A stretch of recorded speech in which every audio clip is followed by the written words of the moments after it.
Who patented the modern ironing board? Wait, hold on. I couldn't talk to y'all about ironing boards with a wrinkled shirt on. Anyways, hi everybody, hi! Welcome back to From Problem to Patent, a series where I share the stories behind the inventors just like me, behind your favorite products, the problems they solve, and honor their intellectual property. Today we'll be talking about Sarah Boone, the woman who holds the patent for the modern ironing board. Boone was born into slavery near New Bern, North Carolina, and spent most of her free life in New Haven, Connecticut. She lived from 1832 to 1904. In New Haven, Boone worked as a dressmaker, creating custom dresses.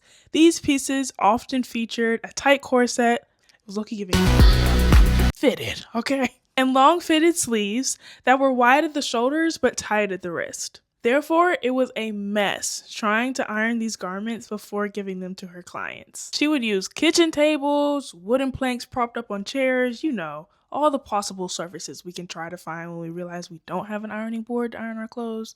Yeah.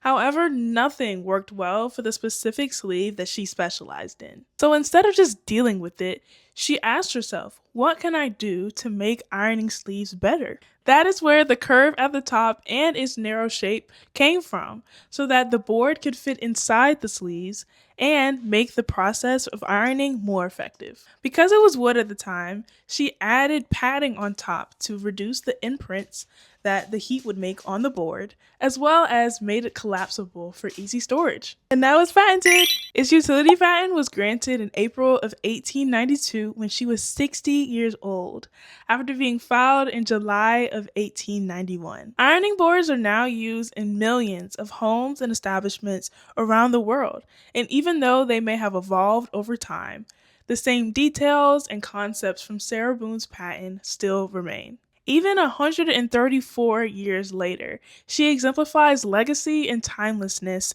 with just a couple tweaks to an already existing product. Additionally, even though she was denied a formal education and couldn't read even 2 decades before she filed her patent in the 1870s, she is a pillar of Black excellence, becoming one of the first Black women to hold a U.S. patent and the first Black woman from Connecticut.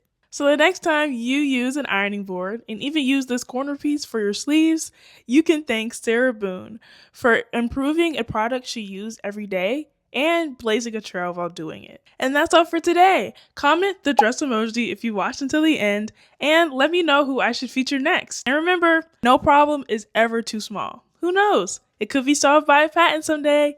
Bye!